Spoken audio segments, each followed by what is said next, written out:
Lá no livro de Gênesis, capítulo 37, você já conhece a história de um homem muito conhecido, história de José. José, aos seus 15, 16, 17 anos, a palavra diz que ele foi praticamente vendido pelos seus irmãos. E a palavra diz que Rúben teve a ideia de jogar José no poço, na cisterna, para salvá-lo. Depois ele não queria que José fosse morto, por isso propôs lançá-lo vivo na cova.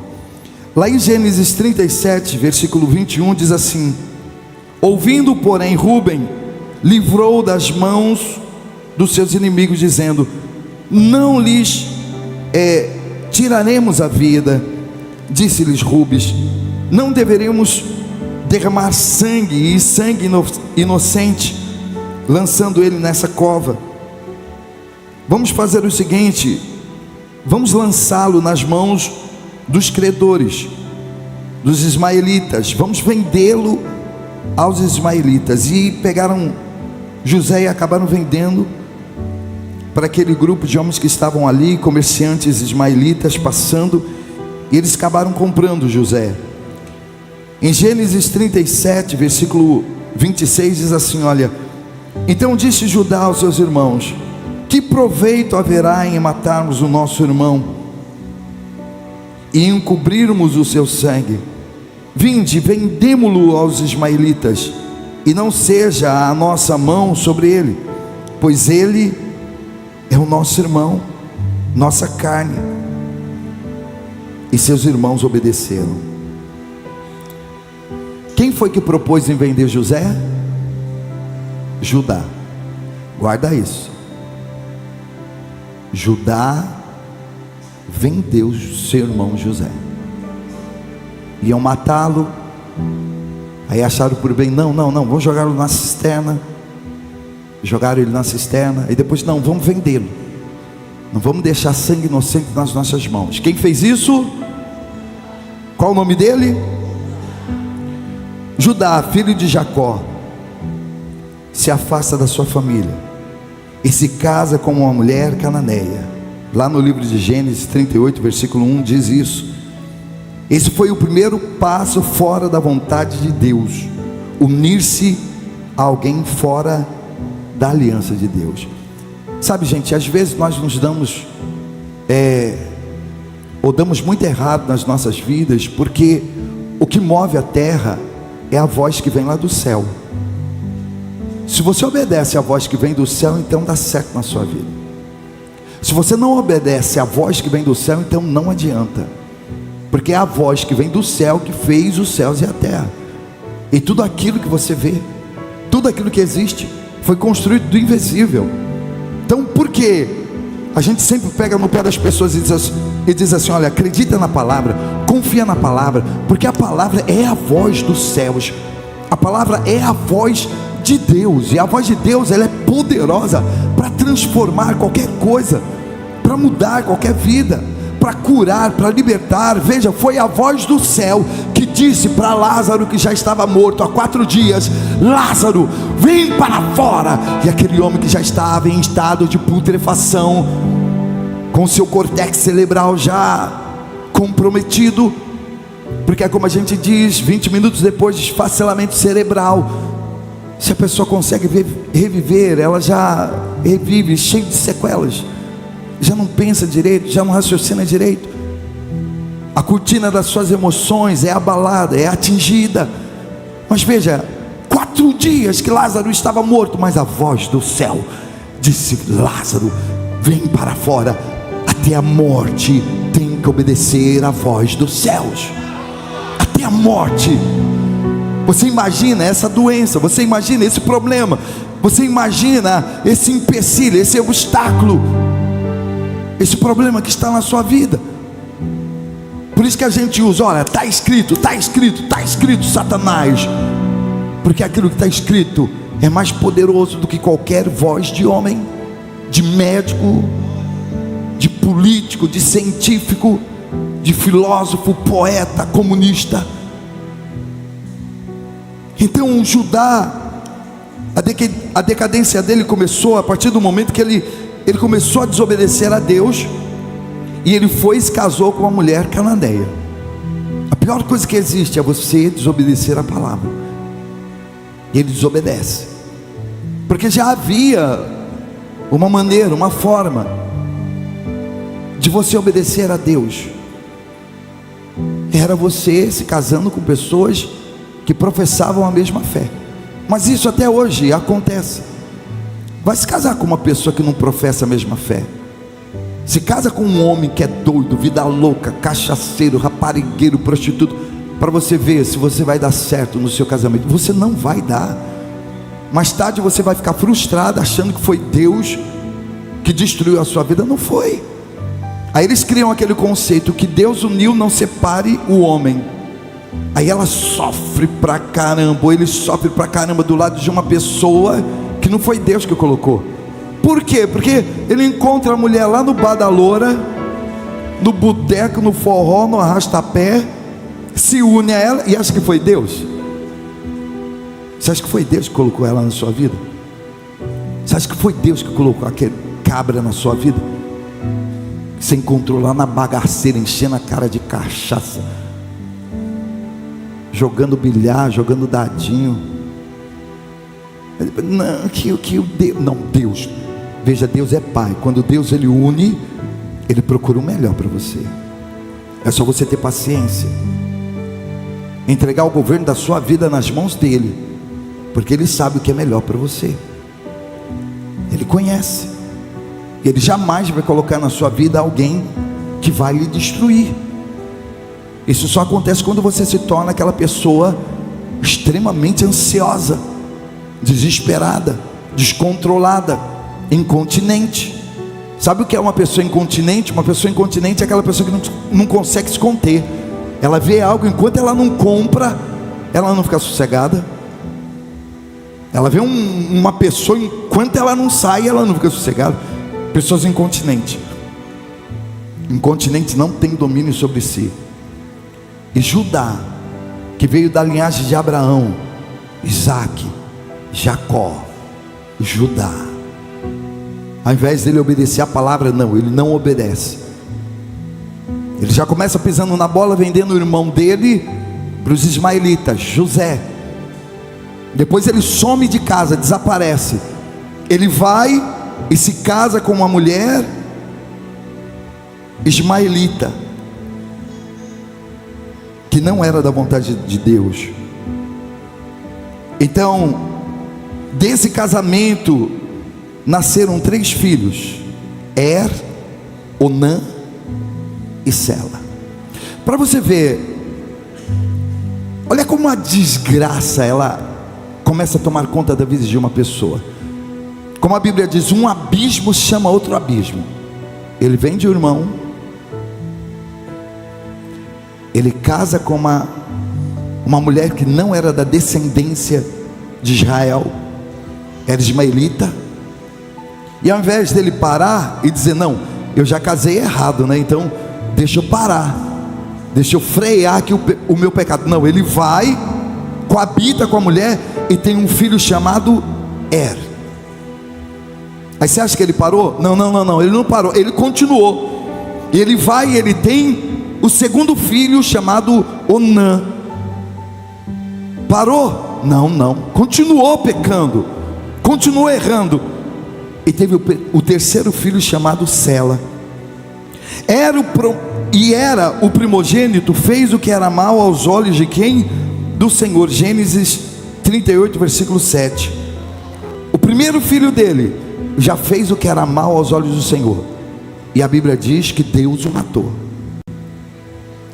Você percebe que o seu posicionamento reflete no posicionamento dos seus filhos? Reflete na sua família. Os seus familiares se tornam aquilo que você é. Assim como a palavra diz que Deus ele visita a iniquidade até 3ª e 4ª geração daqueles que lhe aborrecem, Deus ele abençoa até 1000 gerações daqueles que lhe obedecem. Diga comigo: até 1000 gerações. Prega comigo: até 1000 gerações daqueles que lhe obedecem. Ou seja, através da minha vida, da sua vida, até 1000 gerações serão abençoadas. A palavra diz que os nossos filhos, eles serão como flechas lançadas pela mão do valente. Ou seja, eles irão além daquilo que nós fomos, terão aquilo que nós não tivemos, serão aquilo que nós não fomos. Ou você quer apequenar os seus filhos? Não, eu quero que o meu filho alcance aquilo que eu não alcancei, tenha aquilo que eu nunca tive, faça aquilo que eu nunca fiz. Eu quero que meus filhos viajem para lugares que eu nunca fui, alcance aquilo que eu nunca alcancei, porque isso se chama bênçãos para minha genealogia, para a prole da minha prole. Mas tudo depende de mim. Se eu for um fracasso, se eu for uma derrota, então isso vai refletir na vida dos meus filhos. A não ser que eles entreguem a vida para Jesus, se convertam, se batizam, porque eu não fui aquilo que meu pai foi, eu não tive aquilo que a minha mãe teve. Não. Hoje eu vivo uma vida além, muito mais abençoada. Toda praga, toda peste, toda maldição foi barrada ali, ó, quando eu entreguei minha vida para Jesus. Você consegue entender? Então hoje, o fruto da minha prole será abençoado. Eu declaro que os meus filhos serão bênçãos da mão do Senhor. Os meus filhos verão milagres que eu não vi, farão coisas que eu nunca fiz, ouvirão coisas que eu nunca ouvi. E é a mesma coisa, você que é pai, você que é mãe, tem que desejar para os seus filhos. Mas Judá, ele se perverteu logo no início, se desvia, casa com uma mulher errada, uma mulher ismaelita, mete logo 3 filhos nela, e o primeiro já sai perturbado, mano. E lá no livro de Gênesis 38, versículo 7 diz que o primogênito fez o que era mal aos olhos do Senhor, e o Senhor o matou. Nossa, para Jesus, oh Deus, permitir que aquele rapaz viesse ser morto, ele deve ter feito cada atrocidade, cada coisa errada, que de repente viu o seu pai fazer, porque nós somos influências também. Nós influenciamos os nossos filhos. Se você chega em casa, vê seu pai falando palavrão, tomando cachaça, rolando um dadinho, jogando bilhar, você pensa que não, mas o seu filho vai querer ser que nem você. Quantas são as pessoas hoje frustradas? Por quê? Porque viveram em um lar totalmente conturbado, totalmente destruído. Pais e mães que viviam em intriga, em contenda, se batendo, se brigando, se dando porrada, se agredindo, um falando que ia matar o outro, o pai dizendo eu vou embora, e todas as vezes que o pai dizia assim, eu vou embora, o filho ficava lá no canto com medo. Alguns até se prostravam, ficavam naquele estado fetal, com medo do pai ir, medo da mãe ir embora, medo do pai agredir a mãe, matar a mãe. A nossa responsabilidade é muito grande, principalmente você que é pai, você que é mãe. Nós temos que aprender a segurar a emoção e acreditar em Deus. Então o primeiro filho fez o que era errado e morreu. Ou não, o segundo deveria gerar filho com Tamar, viúva de Er, mas se recusou. Ele usou Tamar, mas derramava o sêmen no chão, pois não queria a descendência do irmão. Ele queria prazer, mas não compromisso. Queria servir, mas só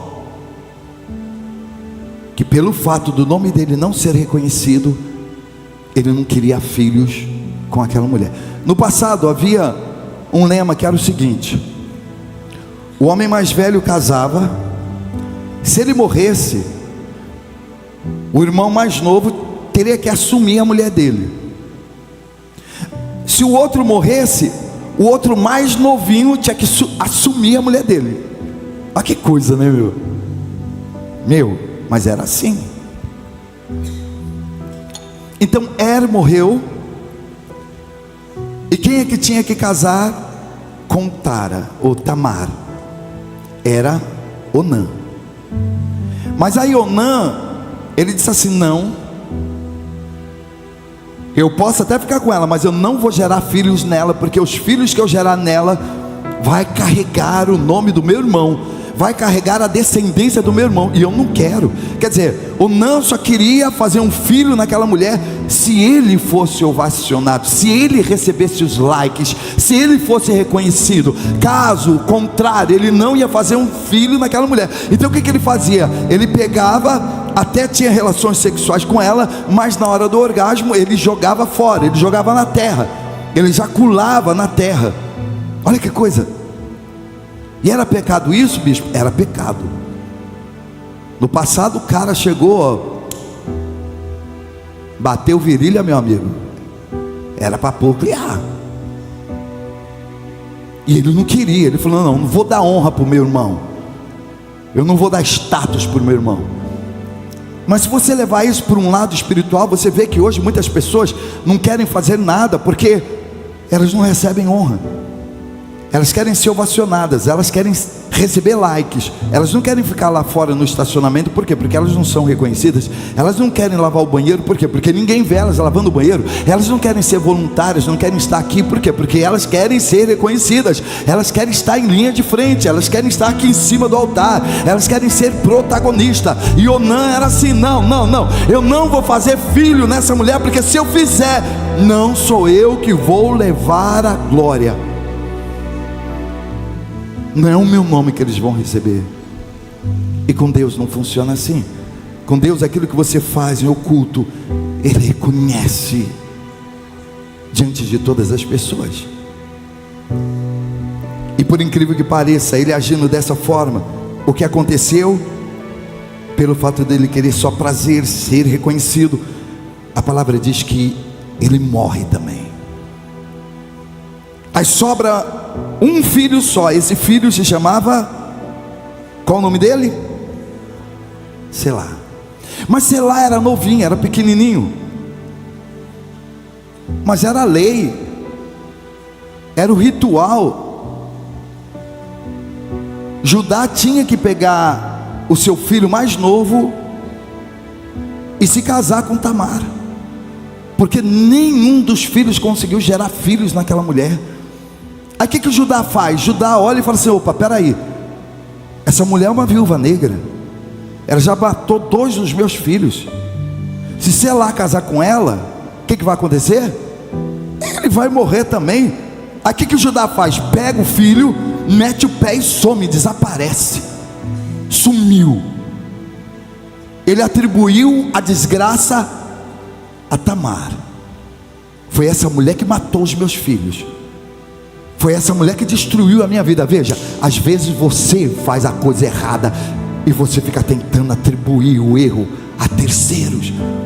Você acha que você não foi, que você não conseguiu, que você não rompeu, que você não prosperou por causa de terceiros.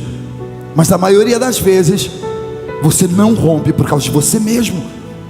Faltou alguma coisa em você, você foi infiel, você pisou na bola, você deixou a desejar, você errou com Deus, e você vai colher o fruto dos seus procedimentos. Mas só que Judá, ele acabou ficando com raiva de quem? De Tamar. E o que Tamar tinha a ver com aquilo? Nada. Os filhos dele, que fez tudo errado, que pisou na bola. Então ele abandona Tamar, some, desaparece, passa anos. E ele fala para ela: ó, o negócio é o seguinte, meu filho Sela está muito novo, mas quando ele estiver mais velho, eu ligo para você, mando um WhatsApp dizendo: ó, meu filho está pronto para casar. Aí você vem e casa com ele. Mas você acha que ele fez isso? Ele bloqueou ela nas redes sociais. Ela mandava mensagem, nem só um pontinho só. Eu falei, caramba, mano. Aí você sabe que não existe nada de oculto que não venha a ser revelado.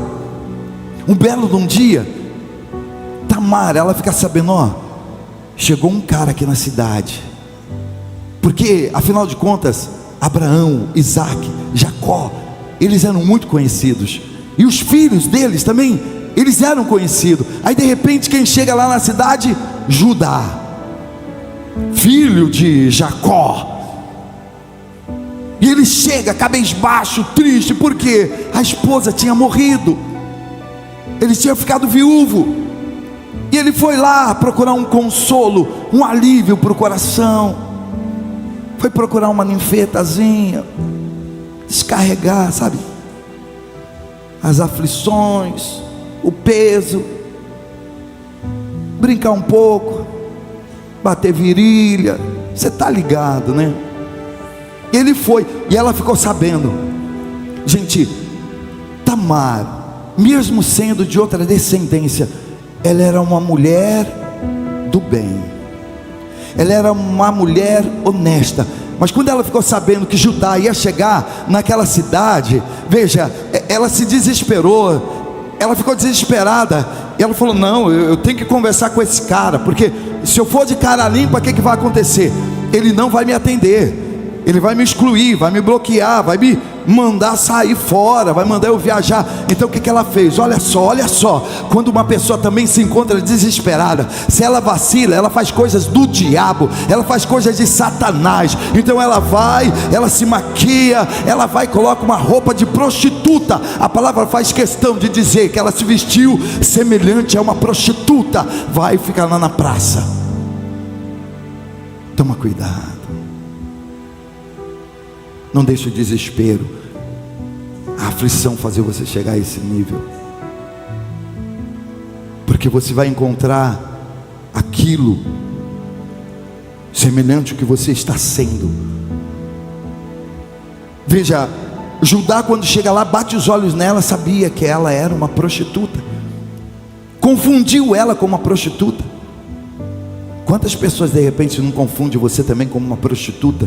Pela maneira de você se vestir, pela maneira de você andar, pela maneira daquilo que você posta nas suas redes sociais. E ao invés de você atrair uma pessoa do bem, você acaba atraindo homens que acham que você é prostituta, porque ela se vestiu literalmente como uma prostituta. E quem ela atraiu? Judá. E Judá vai e conversa com ela. E aí, quanto fica o programa? E aí, tem como? Tem como aí? Entendeu, né? O linguajar deles. E aí, bora?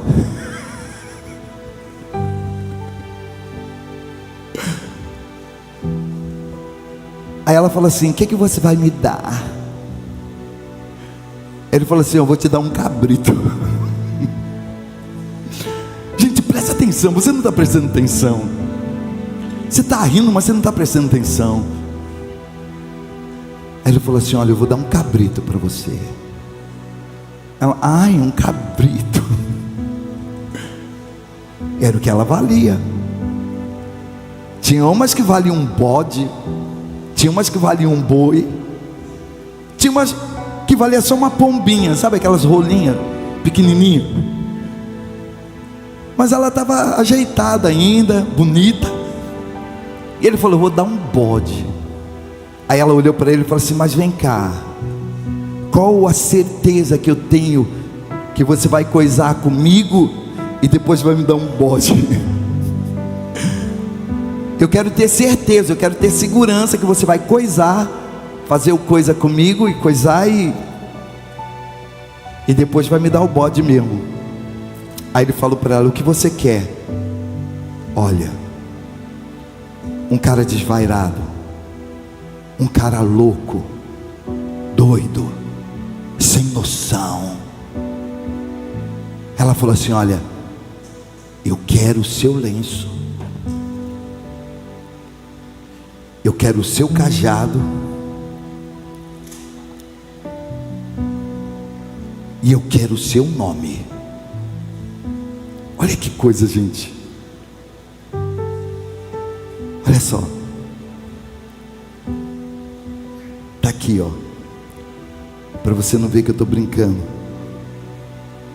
Ela pediu 3 coisas. Repete comigo: selo, lenço e cajado.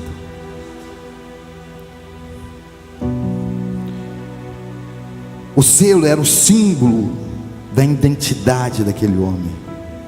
O lenço era onde ele guardava suas emoções, onde ele chorava, onde ele tinha segredos, mistérios. Sabe aqueles segredos que só você sabe? E ela pediu o cajado, autoridade, poder, domínio. Eu quero essas 3 coisas.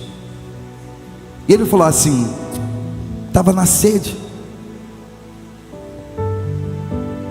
Tudo bem, eu vou te dar. Aí deu essas 3 coisas para ela, coisou com ela e foi embora. Aí depois ele chegou para o moço dele e falou assim: ó, pega esse cabrito, vai lá na cidade, procura uma prostituta assim, assim, assim, com cabelo assim, com roupa assim, com vestido assim, entrega esse bode e pega o meu lenço, o meu selo e o meu cajado. Pega, traz tudo para mim. Aí o moço chegou lá com o cabrito, procurou, cadê a prostituta? Já não existia mais. Ela se vestiu de prostituta e depois se vestiu novamente como uma pessoa comum. Agora o interessante é que ele ficou tão lesado, tão transpassado, que era a nora dele, mano. A mulher era a nora dele. Será que ele não reconheceu a voz dela? Não reconheceu. Será que ele não reconheceu os traços dela? Não reconheceu. Será que ele não reconheceu o cabelo dela? Não reconheceu. Porque quando a pessoa está transpassada, ela não reconhece o perigo. Ela não conhece o perigo. Ela fica cega como um boi que vai para o matadouro, até que a flecha lhe atravesse o coração e destrói a família dela, destrói a família dele. É assim que acontece com o pecado. Aí o moço chega lá: cadê? Não encontrou mais. Perdeu mané. Já ouviu esse ditado? Gente, por um tempo Judá ficou até perturbado. Ele: caramba, e agora? Ah, mas outro cajado eu faço, outro lá lenço eu pego, outro selo com o meu nome eu faço. Depois de alguns meses, olha só, presta atenção. Depois de alguns meses, Tamar apareceu. E chegaram para Judá e disseram assim: olha, a sua nora Tamar, ela apareceu e você não sabe, ela está grávida. Quando Judá ouviu isso, falou: caramba, taca fogo nela, queima ela, porque era a única maneira dele se ver livre daquela situação, se ver livre daquela mulher. Ela tinha adulterado, ela tinha se prostituído, ela tinha engravidado. Então apaga para uma mulher que havia adulterado, havia pecado, ou era apedrejamento, ou era ser queimada. E ele não perdeu tempo, ele disse assim: ó, queima ela. Mas na hora que os homens foram pegar Tamar para queimar, ela falou: pera, esse filho, ele tem pai. Vocês sabem de quem é esse lenço? Vocês sabem de quem é esse selo? E vocês sabem de quem é esse cajado? Não existe nada oculto que não haja de ser revelado. Quando Judá ele viu aquilo, lá no livro de Gênesis, capítulo 38, versículo 25, diz: mas Tamar revela os objetos e diz: de quem são essas coisas? Judá é confrontado no versículo 26. Coloca até aqui, ó. Judá os reconhece e diz: ela é mais justa do que eu. pois eu devia tê-la entregue ao meu filho Sela, e não voltou a ter relações com ela. Ó, repete comigo: não voltou a ter relações com ela. Não voltou. Judá errou, Judá falhou, Judá pecou, Judá traiu seu irmão José. Judá se casou com uma mulher que não era para ele ter se casado. Judá pecou várias vezes, porque ele teve o primeiro filho, ele teve o segundo filho, ele teve o terceiro filho, ele não parou. A mulher dele morreu, ele foi por um prostíbulo, chegou lá, encontrou a nora disfarçada, a nora engravidou dele, chegou no fundo do poço. Mas o que a palavra está dizendo? Que Judá reconheceu e disse: ela é mais justa do que eu, pois eu devia tê-la entregue ao meu filho Sela, e não voltou a ter relação com ela. Acho que você não está entendendo. Você sabe quem é Judá? Eu estou contando para você a história antes dele chegar lá no Egito e encontrar o irmão dele, José. Tudo isso havia acontecido na vida dele. Toda essa desgraça, toda essa destruição. Foi filho que morreu, foi filho que ele perdeu, foi mulher que ele perdeu. Mas quando ele chegou no fundo do poço, quando ele foi desmascarado, quando ele já não tinha mais para onde fugir, para onde correr, ele nunca mais teve relações com aquela mulher. Ou seja, ele nunca mais praticou aquele pecado, ele nunca mais voltou atrás. Uma coisa é: eu não quero mais, eu não faço mais. Outra coisa é: nunca mais, nunca mais, nunca mais ele se deitou com aquela mulher. Nunca mais. E a palavra mostra que a partir do momento que ele nunca mais se deitou com aquela mulher, os seus pais estavam morrendo de fome, a sua família estava morrendo de fome, porque havia fome no Egito, em toda a terra do Egito. A Bíblia diz que eles foram levados até a presença de José. A partir do momento que ele nunca mais teve relações com aquela mulher, a primeira coisa que Deus fez foi levar ele para um lugar de fartura, para um lugar de abundância. Não, você não está entendendo. A primeira coisa que Deus fez foi levar ele e colocar ele diante do governador. E ele não sabia que aquele governador era o irmão dele. E ele vai lá, e ele chega lá, e ele implora para levar um pouco de ração para o seu pai, para os seus irmãos. E José olha e reconhecem eles, mas eles não reconhecem. Ele estava diante da bênção. Veja, é só você parar, é só você nunca mais. Diga comigo: é só você nunca mais, é só você nunca mais, é só você nunca mais, é só você nunca mais fazer aquilo que você estava fazendo, praticar aquilo que você estava praticando, que Deus ele já te pega e te leva e te coloca diante da bênção. E José reconhece eles. Eles não reconhecem José. Não é necessário você saber nem reconhecer que ali está a sua bênção. Deus ele não vai te dar spoiler, mas ele vai te conduzir até a bênção. E ele vai, conversa com seus irmãos. E vem cá, você tem algum irmão? Cadê seu pai? Não, meu pai está lá no deserto, coisa e tal. Tudo bem, pega o mantimento, leva. Aí José fala assim para um dos seus oficiais: olha, pega a minha taça e coloca minha taça de prata lá dentro da sacola daquele dali, ó, do mais novinho, Benjamim. E os soldados vai e coloca o dinheiro e a taça na sacola de Benjamim. Quando eles estão saindo, cheio de cevada, de trigo, Ele olha assim e fala assim: olha, vai lá e aborda eles.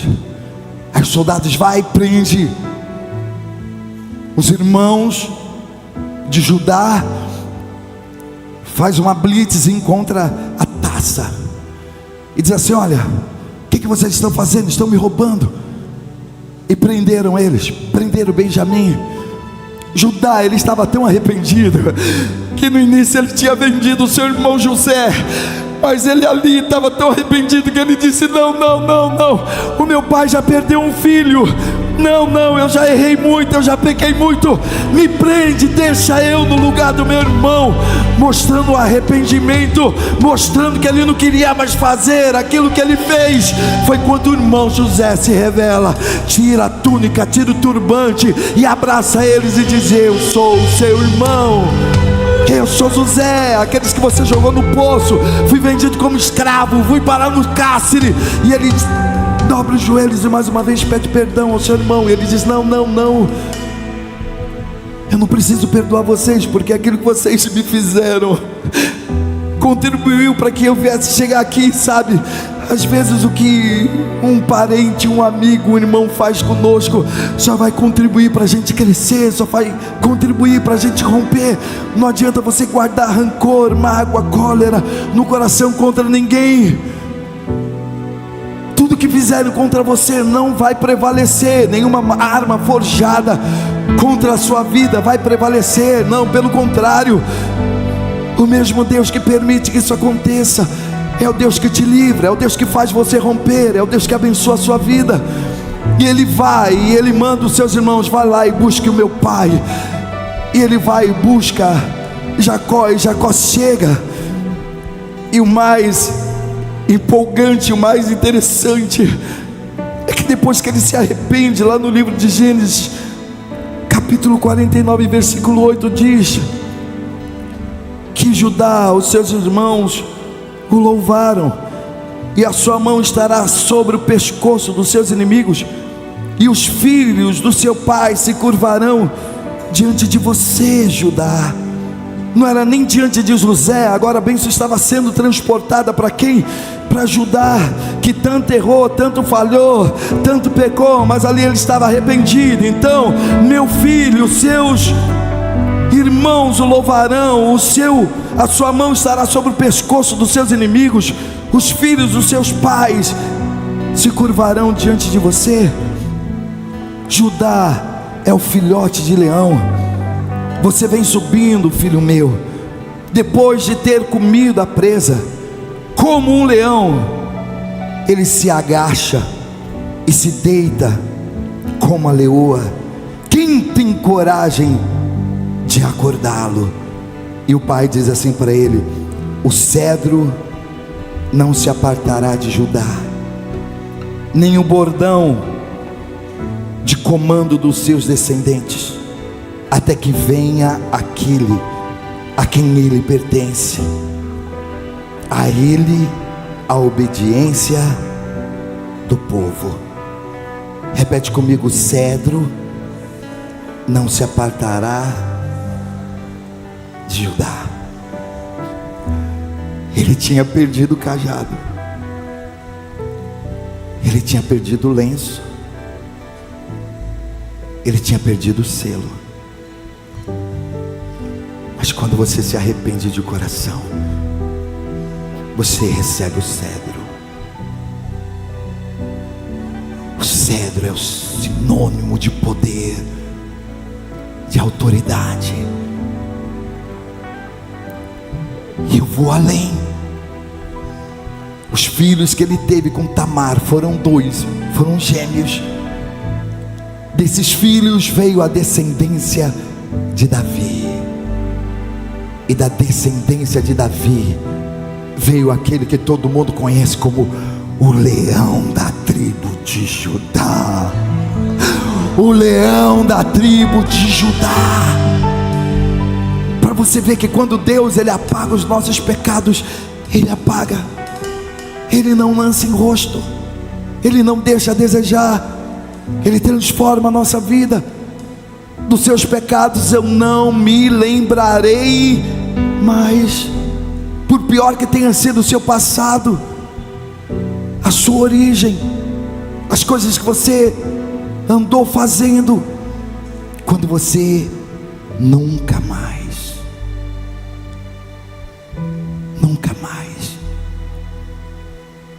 nunca mais é sinônimo de arrependimento, nunca mais é sinônimo de que você, eu não quero mais, eu cansei, deu, chega. É momento de romper, é momento de viver o novo. Não, nunca mais eu quero beber. Não, nunca mais eu quero me drogar. Não, nunca mais eu quero tóxico. Nunca mais eu quero me prostituir. Nunca mais eu quero adulterar. Nunca mais eu quero viver longe da presença de Deus. Nunca mais. Quando isso começa a acontecer, Deus, Ele começa a mudar o seu destino. Eu gostaria que você nesse momento curvasse a sua cabeça, colocasse a mão no seu coração, e você que reconhece que a sua vida tem se tornado um abismo sem precedente, você só tem afundado, você tem gerado filhos, mas os seus filhos estão sendo vergonha, afronta, tristeza, decepções, mas você nunca mais quer cometer, quer praticar aquilo que você já praticou um dia. Então eu quero que você saia do seu lugar e venha aqui na frente. Você não vai dizer isso para mim, você não vai dizer isso para a pessoa que está do seu lado, você vai dizer isso para Jesus. Você tem a oportunidade nessa noite de dizer isso para Jesus: Senhor, nunca mais eu quero ser como eu era antes, nunca mais eu quero fazer o que eu fazia, nunca mais eu quero tratar minha esposa da maneira que eu tratava, nunca mais eu quero ser para o meu marido aquilo que eu era, nunca mais eu quero ser para os meus pais e falar para os meus pais aquilo que eu falava, nunca mais. Eu quero romper,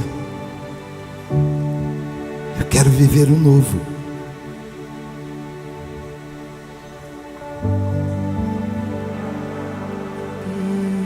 Deus, Ele tem novas estações para você.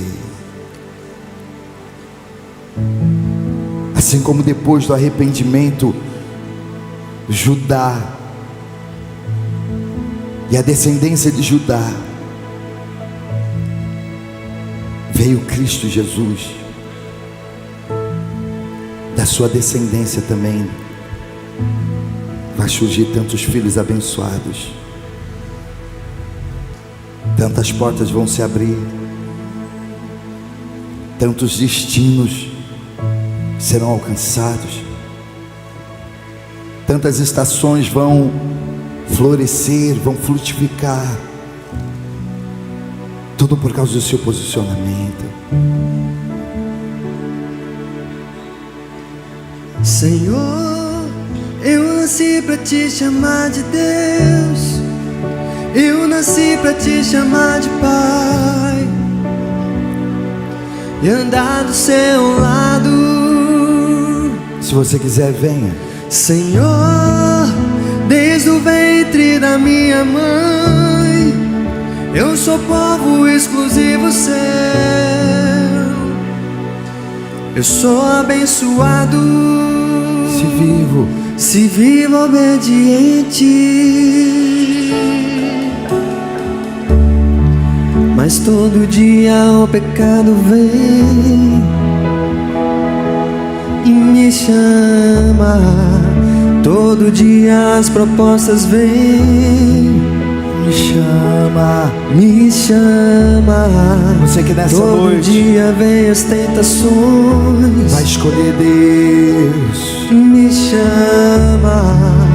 Todo dia o pecado vem, mas eu escolho Deus.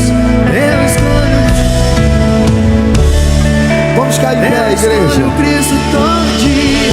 Fique de pé é você que sai atrás. Agora vivo a vida de Deus. Tem alguém para dar Mas eu auxílio escolho aqui?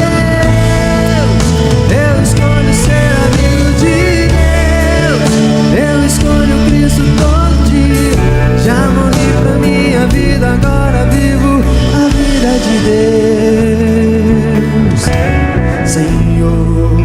Pai, eu quero te agradecer pela vida dessas duas almas que vieram aqui na frente, Pai.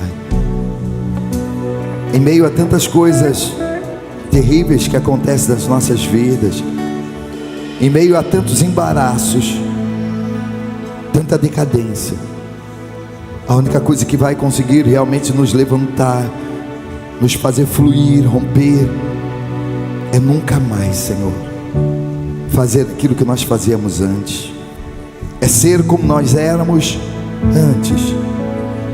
Hoje eu quero declarar que vai ser um divisor de água na vida desses homens. Até aqui eles viveram um determinado momento, uma determinada estação, mas a partir de hoje o Senhor vai colocá-los diante de autoridades, querá abençoá-los, querá cuidar deles. Pessoas verão e saberão que neles flui rios de águas vivas, que a presença maravilhosa do Teu Espírito Santo está cuidando da vida de cada um deles. Eu abençoo a vida de cada um em nome do Pai, do Filho e do Espírito Santo. Eu abençoo em nome de Jesus. Que Deus abençoe. Pai, eu quero também te agradecer por esses momentos que nós passamos aqui na Tua casa, Senhor. Eu sei que hoje a palavra foi um pouco mais demorada, mas eu sei que o Senhor tinha algo para falar para cada uma dessas pessoas. Eu sei que o nosso tempo, ele é muito escasso, ele passa muito rápido, principalmente quando nós estamos na Tua presença, na Tua casa.